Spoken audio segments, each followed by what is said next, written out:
É genial, é genial, é admirável, é genial, é genial, é admirável. Tinha que dar um Nobel pra esse cara. A live está sendo publicada.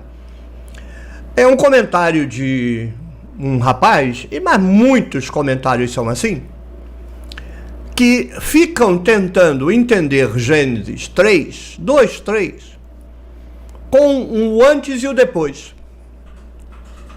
Isso é um erro total. Não existe um antes de Adão e não existe um depois da expulsão do jardim. O texto acaba aí, acabou, não tem mais nada para dizer. Não existe uma vida de Adão depois do jardim, da expulsão do jardim. No caso de Gênesis 2, 3.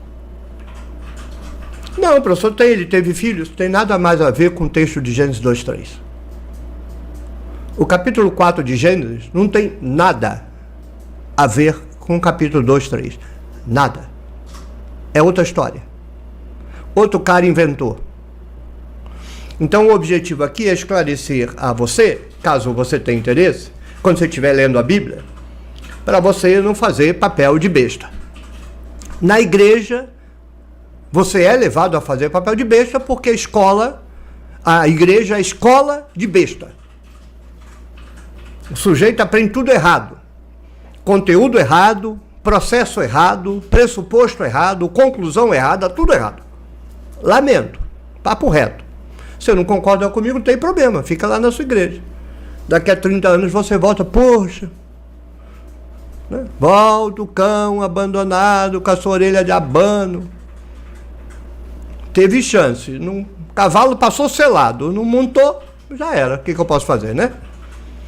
Então vamos lá. Vamos começar a fazer uma distinção entre o mito bíblico e a história bíblica. Quando o sujeito lá atrás, período pós-exílico fundamentalmente, os mitos da Torá, todos os mitos da Torá foram escritos no período pós-exílico, não tem exceção, todos. Quando o sujeito sentou para compor o mito, presta atenção no que eu vou falar, ele não tem nenhuma história bíblica na cabeça. Não existe história bíblica. Não tem história de Abraão, pai de Isaac, pai de Jacó, 12 tribos. Esquece isso. Isso é invenção posterior aos mitos. Quando o sujeito senta para escrever Gênesis 1, por exemplo, que é um mito, e aí é um mito muito específico porque é uma cosmogonia, ou seja, é um texto cujo objetivo é a narrativa da criação do mundo. Cosmogonia. O termo cosmos é porque o pessoal pensa no universo, não tem nada a ver com o universo. É o que, professor? É só o sistema solar, né? Porque tem o Sol, as estrelas. Esquece sistema solar. Tem nada de sistema solar. Então é o que, professor? É só o planeta Terra. Nem o planeta Terra.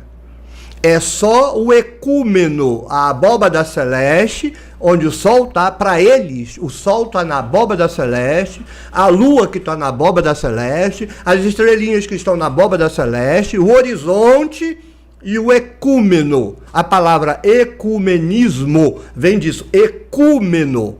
Ecúmeno é o termo que designa o espaço geopolítico debaixo da abóbada celeste, o ecúmeno. Ou seja, o espaço habitado por determinado povo. Cosmogonia. Hoje o pessoal, tudo errado, acha que cosmogonia é criação do universo. Não sabe do que estão falando. Estão ensinando errado. E você aprendeu errado. Aí quando o sujeito, então, sentou para escrever a cosmogonia de Judá, não tem antes e não tem depois. É só uma peça cuja função é narrar a criação do mundo, ou seja, Judá. Mas deixa a questão de Judá de lado, narrar a criação do mundo. Narrou a criação do mundo, acabou. Não tem o dia seguinte. Não existe um antes, não existe um depois. Só existe o presente do mito. É uma peça sem antes e sem depois. A peça funciona só com o que ela diz. Não tem nenhuma preocupação na peça de estabelecer uma história. É apenas um texto político e performativo. Quando você ouve a narração do texto, caiu a memória do Google, então quando terminar a falação e eu voltar, eu não consigo mais projetar na tela para vocês, tá? Eu ainda vou conseguir ler, caiu o estúdio, caiu tudo, mas eu não vou conseguir mais projetar. Mas vocês estão me ouvindo aí, né? Bel, você está me ouvindo aí? Não caiu não, né? Tá, muito bem.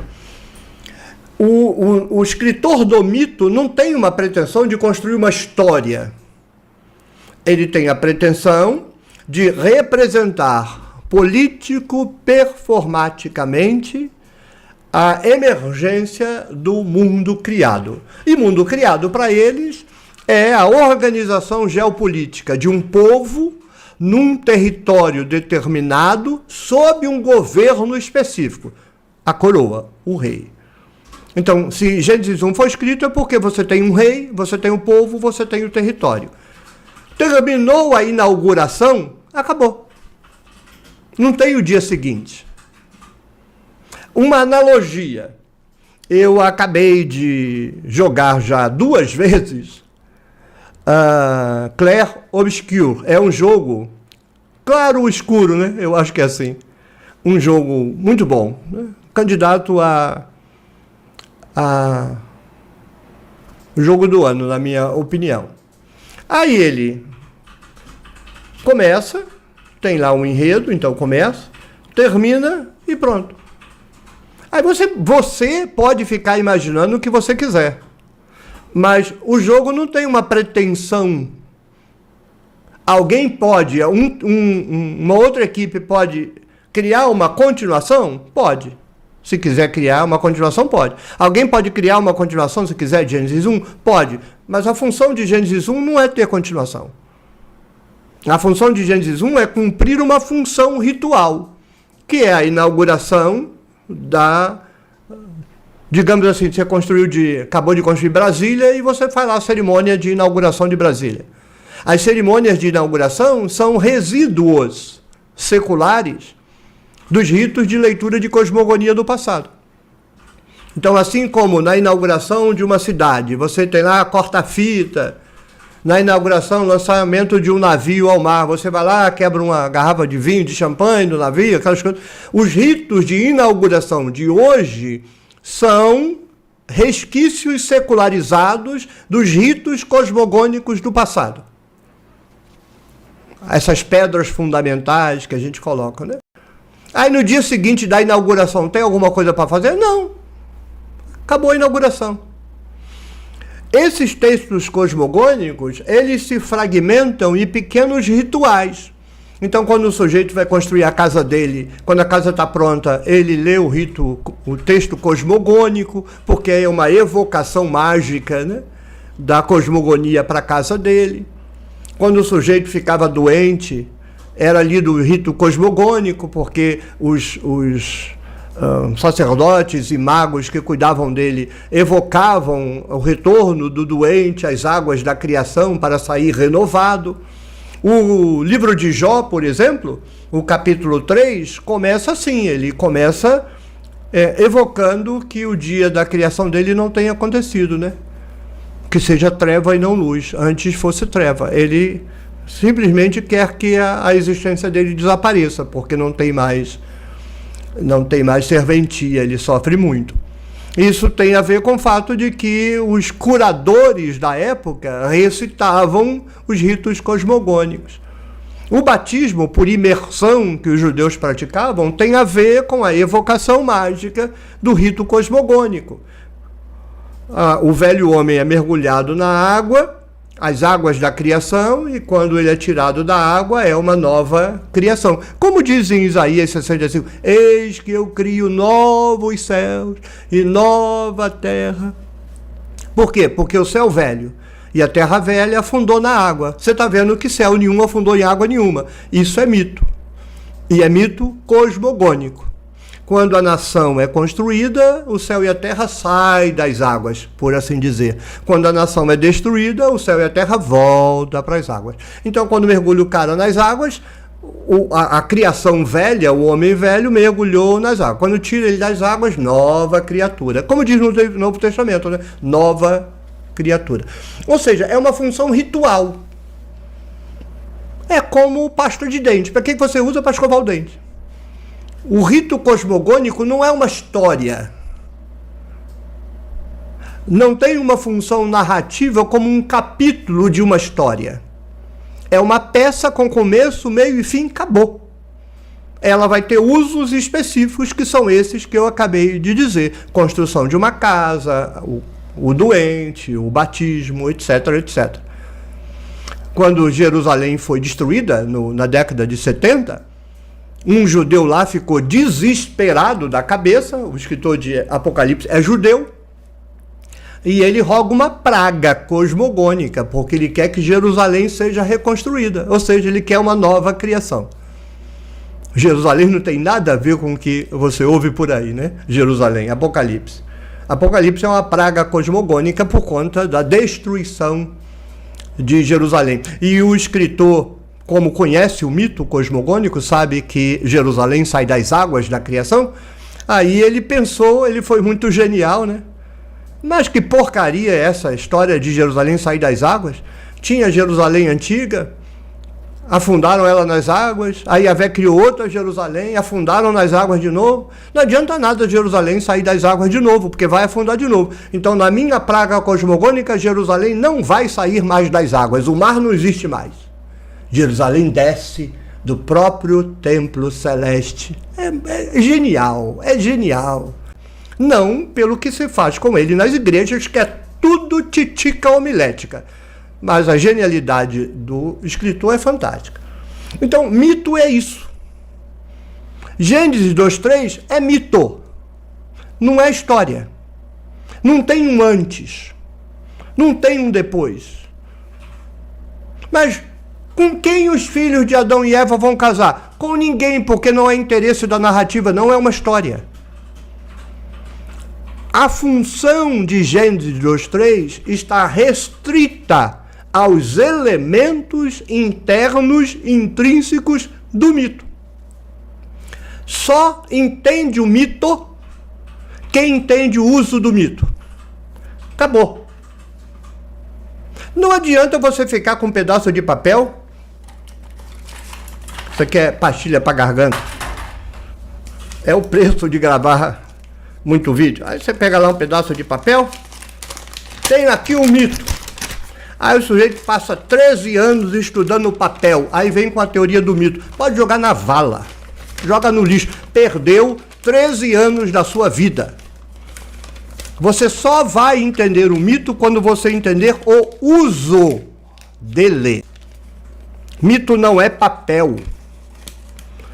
Mito é uma peça retórica vinculada a uma performance política muito específica. Por exemplo, você tem lá uma invasão de rato na sua casa. Você precisa de um instrumento para pegar rato, né? Ou você usa alçapão, alçapão, né? Ou você usa veneno, sei lá, você usa qualquer troço.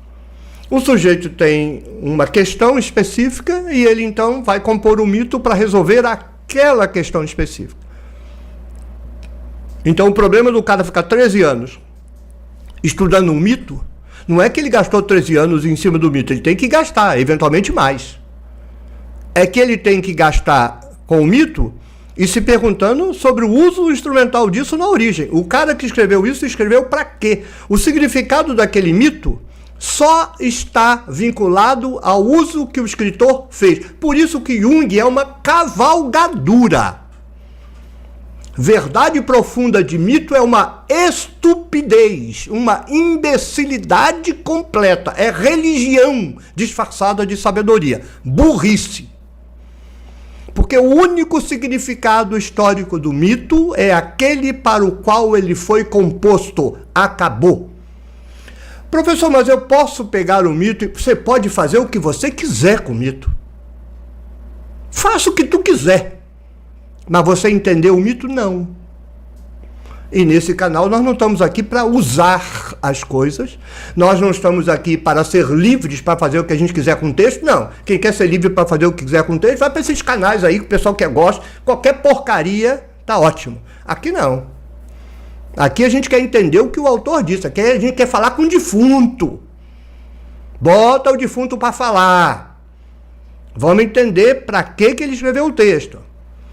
E aí como é que você faz? Você não pode tirar o olho do texto, mas você fica com o olho do texto perguntando, isso aqui serve para quê? Isso aqui serve para quê? Isso aqui serve para quê? Aí você entende para que o texto foi produzido, você entende para que o mito foi composto, acabou aí. Do ponto de vista do mito, da peça escrita para leitura pública, não tem antes, não tem depois, só tem aquela peça, porque ela serve a um uso determinado e específico. No caso de Gênesis 2:3, estabelecer a teologia nova, inventada pelos sacerdotes no século V a.C., de que todo judeu vai morrer, porque é pecador, se Deus encontrar com ele, ele vai matar, a mulher vai morrer também, então a mulher vai ser condenada, por isso ela sente dor no parto, a mulher é condenada por Deus, por isso ela tem desejo pelo marido e o marido faz dela gato e sapato. Ela é um objeto de almoxarifado, porque ele é o dono dela. E para eles não morrerem no mesmo dia, tem que ir em Jerusalém matar bicho. É para isso que o texto serve. Mais nada. Não tem nenhuma historinha. Mas aí Adão não acabou. Você entendeu para que serve o mito? O narrador não tem nenhum interesse de continuar contando história nenhuma, porque ele não está contando história nenhuma. Ele está inaugurando uma performance pública através de um mito. Como diz Platão na República. Porque para mim isso é um pano de fundo persa, né? Tanto Platão roubou dos persas, quanto Jerusalém está sendo orientada, digamos assim, pelos persas.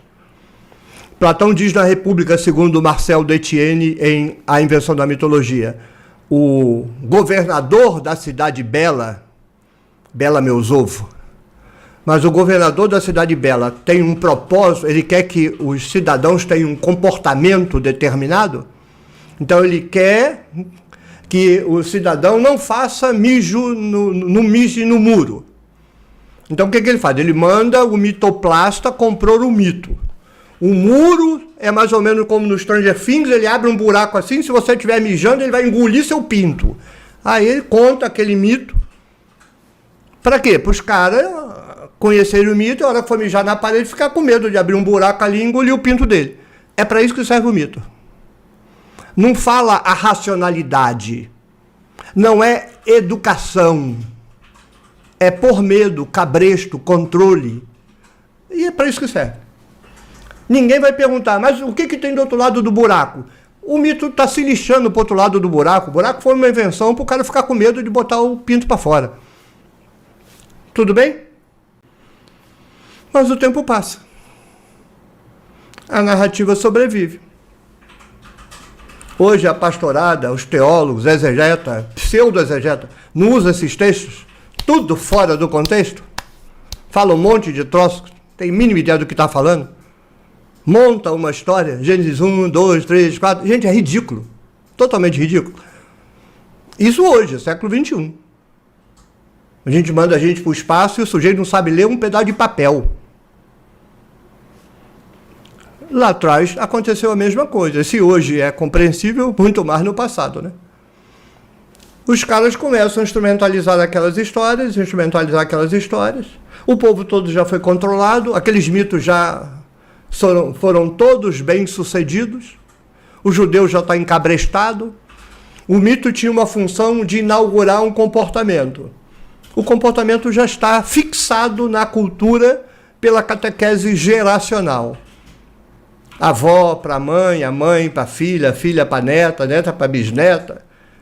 Então os mitos não precisam mais fundar um novo comportamento, eles precisam manter. Você passa para a fase da manutenção,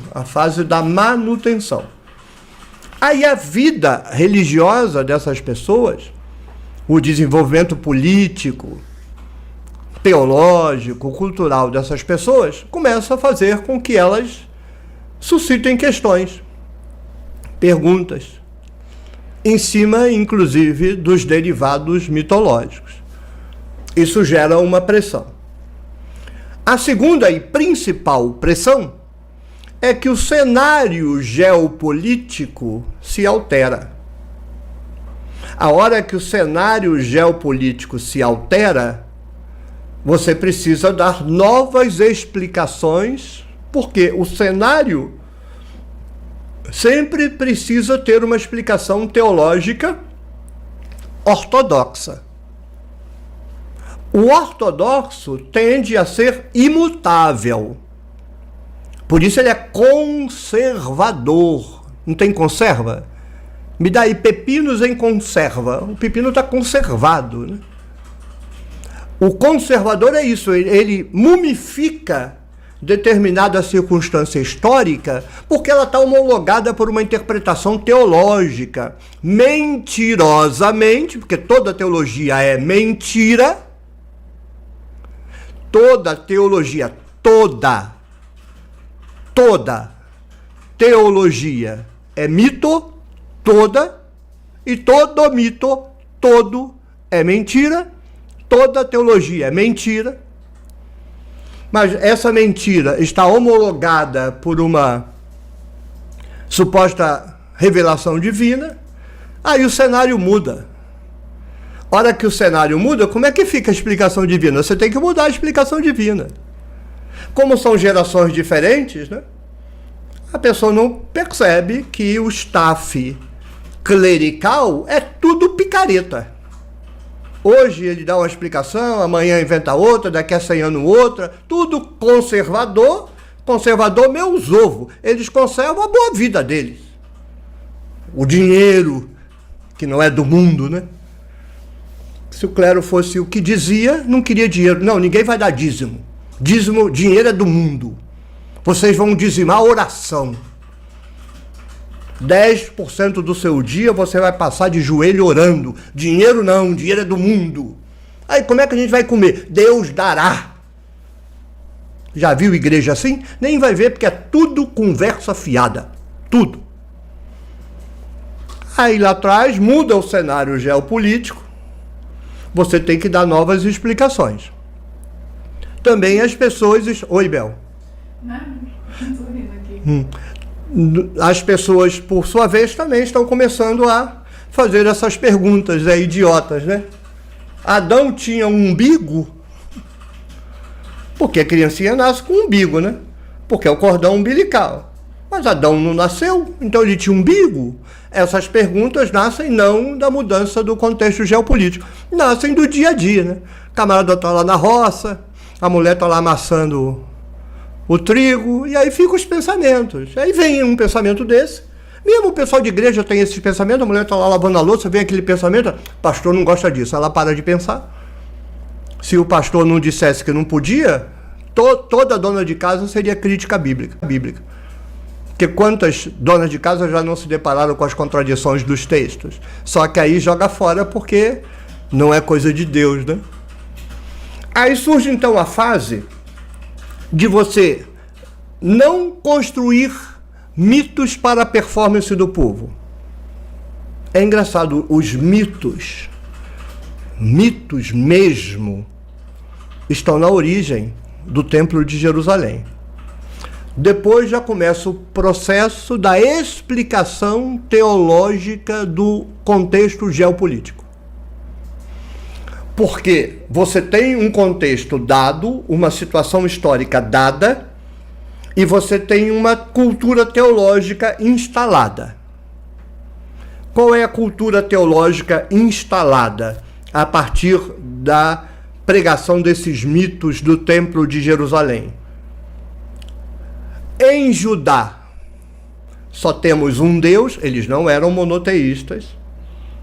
Em Judá, só temos um Deus, só podemos adorar esse Deus, ele controla tudo aqui dentro de Judá. Mas acontece que fora de Judá, a situação é a seguinte.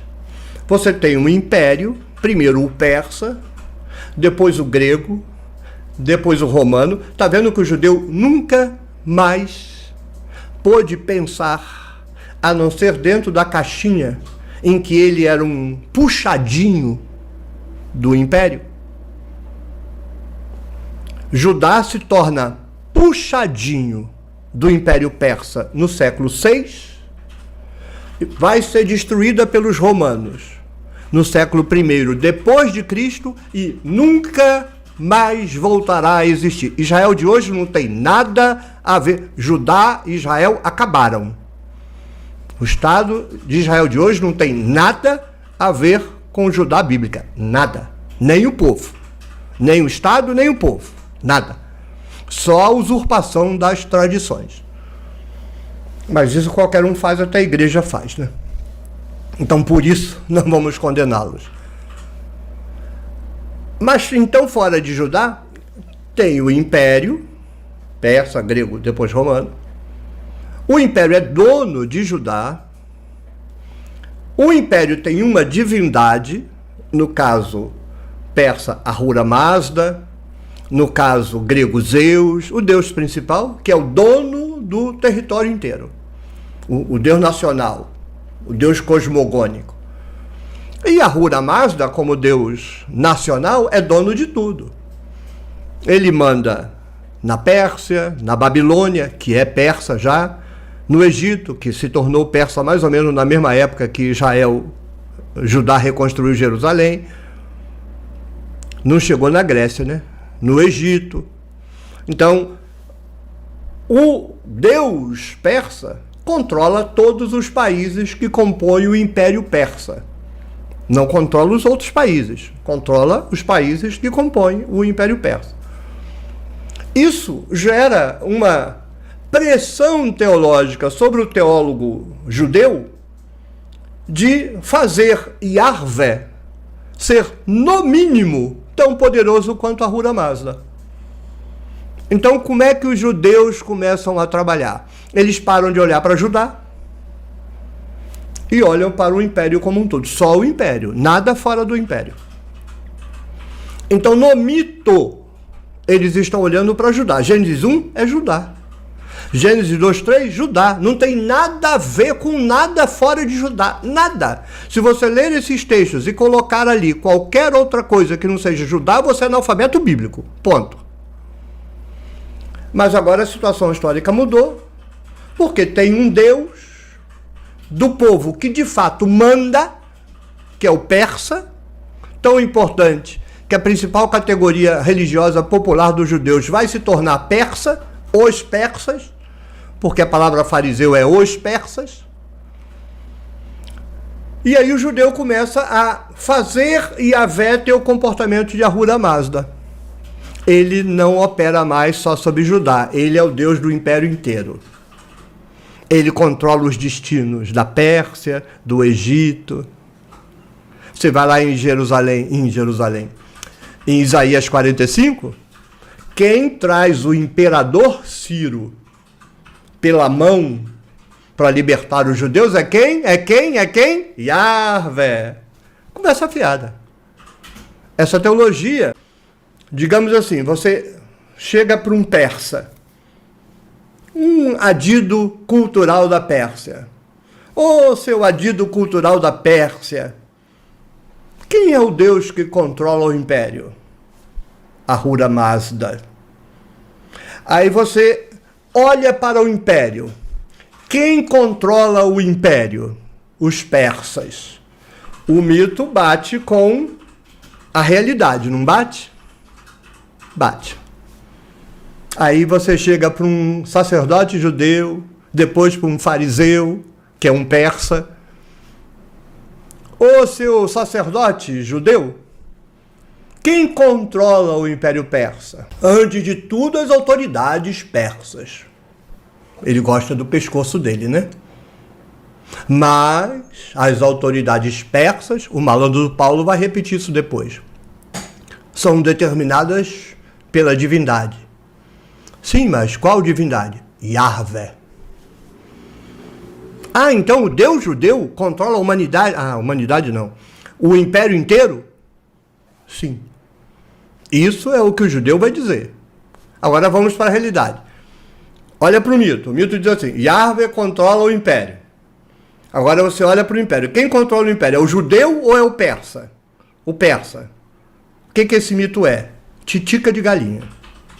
É delírio. É substrato de nada, de coisa nenhuma. É ridículo. É conversa de gueto. É self-deception. Por quê? Que é para controlar camponês. É para controlar a gente vulnerável. Então eles vão virar para o povo e vão começar a fazer uma história do império. Como se o império fosse controlado pelo Deus deles.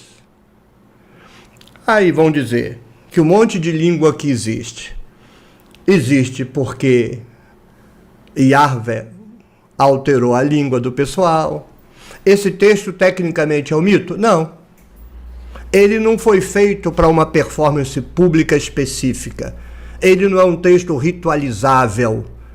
É uma explicação teológica, conversa fiada engana besta, derivado desse processo histórico.